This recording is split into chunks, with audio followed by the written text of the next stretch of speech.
देखिए हर चीज की एक वो है, एक लिमिट है। जैसे हमारे पास देखिए कोई अगर औरत आ गई तो मर्द का हाल ये होता है, अगर ठीक है आप एक मुस्लिम मर्द है, आप तकवा परहेजगारी करते, अच्छी बात है, लेकिन औरत कोई अछूत चीज तो नहीं है ना कि एकदम जैसा कोई औरत पर्दे में आ गई तो इतना अजीब ट्रीटमेंट एकदम। जी, अरे वो अछूत नहीं है, वो एक औरत है, पर्दे में आई है वो, तो आप बात कर सकते हो उससे। मतलब ऐसा अजीब और गरीब औरत इधर से आ रही है, इधर से भाग रहा,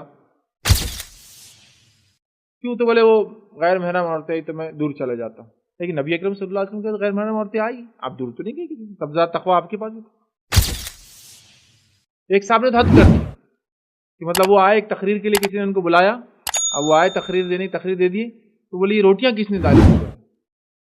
बोले फला बाई ने। बोले नहीं, मैं गैर महरम औरतों की हाथ की रोटियां नहीं खाता। मैं बोला उसको मरने देना था भूखा। बोला था नहीं है, फिर अब ला महरम घर से लेके आ रोटियां जाकर तेरे। ये पैमाने नहीं है भैया। अब ये समझने की जरूरत, देखिए ये चीज हम समझ नहीं पाते, समझ लो एक पर्देदार औरत है एक बेपर्दा औरत को देख रही थी, ऐसे समझती जैसा वो जानवर है, वो खाली बेपर्दा औरत।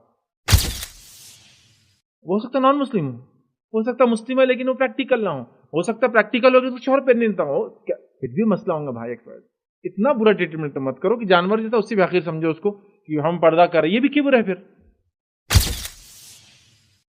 ये भी किब्र है, ये भी तकब्बुर है ना। मैं इबादतें करता हूं लेकिन मुझे तकब्बुर नहीं अपनी इबादतों पे। मैं तो यही दुआ कर रहा हूं कि अल्लाह कबूल कर ले तो बड़ी बात है। जैसे कोई इंसान 5 वक्त नमाज पढ़ रहा है, एक बेनमाजी, हम ये थोड़ी बोल सकते हैं बेनमाजी तो देख मैं 5 वक्त पढ़ रहा हूं, तो तकब्बुर हुआ ये। मैं तो ये कहूं कि अल्लाह मेरी कबूल करे मेरे भाई, तुम भी पढ़ो। समझे आप बात को?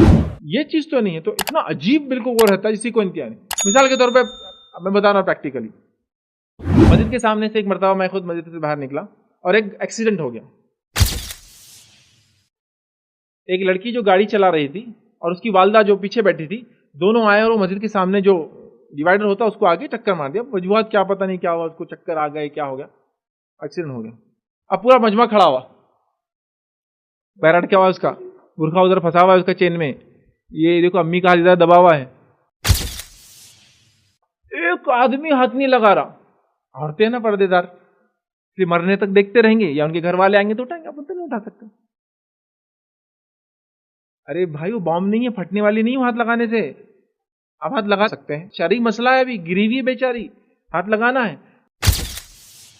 एक साहब बोले मेरी बेटी का एक्सीडेंट हो गया, आधे घंटे तक उसके पैर में से खून जाता रहा था। अरे इतनी देर हो गई, इलाज करना था। एक्सीडेंट हुआ, बोले एक ड्रेनेज के लिए बड़ा गड्ढा खोदा गया था और सामने कुछ लगा हुआ नहीं था, और गाड़ी के सब वो अंदर चले गई ड्रेनेज, वो अंदर नीचे, गाड़ी उसके ऊपर, पूरे लोग देख रहे बोले, लेकिन एक आदमी उठाने को तैयार। क्यों? पर्दादार औरत है और सब उसको देखो, तो ना वो बेचारे वो कर रहे थे। सेंसलेस हो गए हम लोग। पर्दा अपनी जगह है, लेकिन पर्देदार औरत का एक्सीडेंट होंगे तो कब उठाएंगे नहीं। हाँ मैक्सिमम ये कर सकते हैं कि कोई औरत आम हालत में गिर गई, जो एक इमरजेंसी सिचुएशन नहीं है, अर्जेंसी नहीं है, तो आप ये पूछ सकते हैं खातून आप गिर गई है, आप पर्देदार में आपको हाथ लगाऊं?